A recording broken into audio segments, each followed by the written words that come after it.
आसान बनाने के लिए उसे मांग करती है। अमाशय यह ग्रास नली और छोटी आंत के बीच में पाया जाता है। अमाशय की संरचना बड़ी होती है। ये पाचन तंत्र का महत्वपूर्ण अंग है।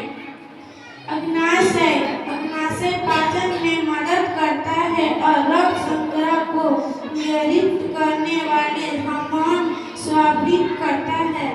क्षुद्राशय यह छोटी आंत मानव